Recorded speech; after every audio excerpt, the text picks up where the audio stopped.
Hi friends, நான் இன்றைக்கு உங்களுக்கு வித்தியாசமான முறையில் டோனட் செய்து காட்ட போகிறேன். வீடியோ ஸ்டார்ட் பண்ணுறதுக்கு முதல் எங்களுடைய சேனலை சப்ஸ்கிரைப் பண்ணாதவங்க மறக்காமல் சப்ஸ்கிரைப் பண்ணுங்கள்.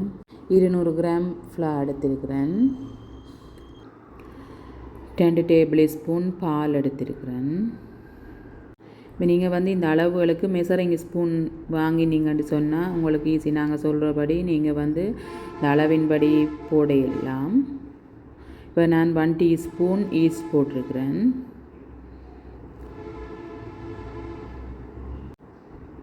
அடுத்ததாக 1 டீஸ்பூன் சீனி போடுறேன்.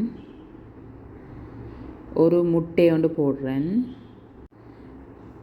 முட்டையை போட்டு நல்லா விஸ்கால நல்லா அடியுங்க. நல்லா அடிச்சுட்டு நுர வரும் வரை நல்லா அடியுங்க.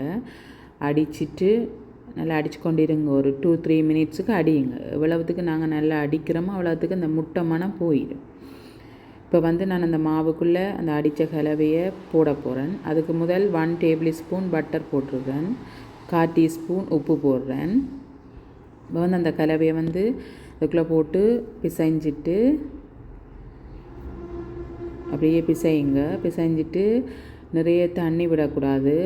கொஞ்சம் கொஞ்சமாக தண்ணியை விட்டு பிசைஞ்சு அந்த பதத்துக்கு எடுக்க வேணும். நாங்கள் அப்படியே தண்ணியை விட்ட மாதிரி இருந்தால் மாவு இதாக போயிடும். எவ்வளவுத்துக்கு நான் கொஞ்சம் கொஞ்சமாக தண்ணி விட்டு பிசைகிறோமோ அவ்வளோத்துக்கு மாவு சாஃப்டாக எடுக்கலாம் நாங்கள்.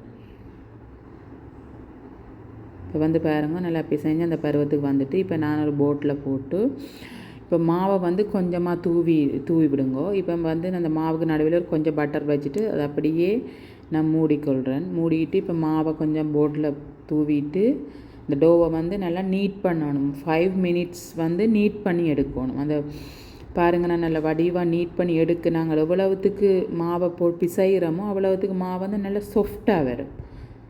டோனட்டும் நல்ல சாஃப்டாக இருக்கும் நாங்கள் சாப்பிட்டு பார்க்கும்போது. இப்போ நல்ல வடிவாக பிசைஞ்சு எடுத்துட்டேன். இது நான் ஒரு கண்ணாடி பவுலில் போட்டு இப்போ மூடி வைக்க போகிறேன் 4 ஹவர்ஸுக்கு. 4 மணித்தியாலம் மூடி வைக்க போகிறேன். 4 மணித்தியாலத்துக்கு பிறகு நீங்கள் எடுத்து பாருங்கள். இப்படி நாங்கள் வச்சோம்னா டபுள் சைஸில் வந்திருக்கும். அதுக்கு பிறகு கொஞ்சம் மாவை நான் தூவிட்டு இப்போ இந்த டோ இதில் போட்டு ரோல் பண்ணிவிட்டு ஒரு நீங்கள் கப் இருக்கலாம், இல்லை டோனட் கட்டர் இருக்குது சில பேரில்.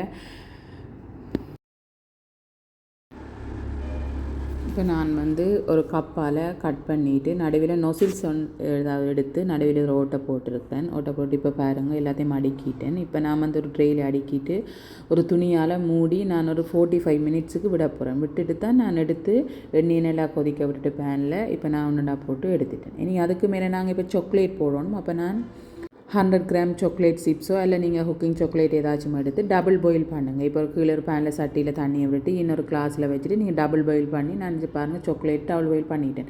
டோனட்டுக்கு சாக்லேட் போட்டால் தான் நல்லா டேஸ்ட்டாக இருக்கும். இப்போ நான் டபுள் பண்ணி போயிட்டு எடுத்துட்டேன். இப்போ பாருங்கள்.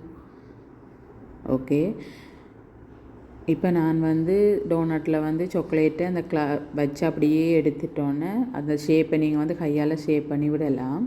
இப்போ ஷேப் பண்ணிட்டேன். அடுத்தது அந்த ஸ்கொயர் ஷேப்பில் இருக்கிறதுக்கு நான் நடுவில் தான் ஃபில்லிங் செய்ய போகிறேன். அப்போ அதுக்கு ஒரு நடுவில் சின்ன கரண்டியால் நடுவில் ஒரு ஓட்டை போட்டுட்டு நான் நொசில்ஸ் பேக்கில் அந்த சாக்லேட்டை விட்டுட்டு பாருங்கள் அதுக்குள்ளுக்கு தள்ளிட்டு அதுக்கும் ஒரு டேஸ்ட்டாக இருக்கும். அப்போ நான் 2 வித்தியாசமான முறையில் செய்தேன். 2 மாவை நான் கூட எடுத்ததால் நான் 2 விதமாக இதில் ஒரு 4 டோனட்டும் இதில் ஒரு 3 டோனட் பாருங்கள். எல்லாம் சாக்லேட் எல்லாம் டிஃப்ரெண்ட்டாக செய்வேன். ட்ரெயில் அடிக்காது அழகாக. இப்போ நீங்கள் இதை பார்த்து இதே மாதிரி செய்து பாருங்கள். செய்து பார்த்துட்டு உங்களோட கமெண்ட்ஸ் எங்களோட கமெண்ட் பாக்ஸில் ஷேர் பண்ணுங்கள். ஓகே, பாய்.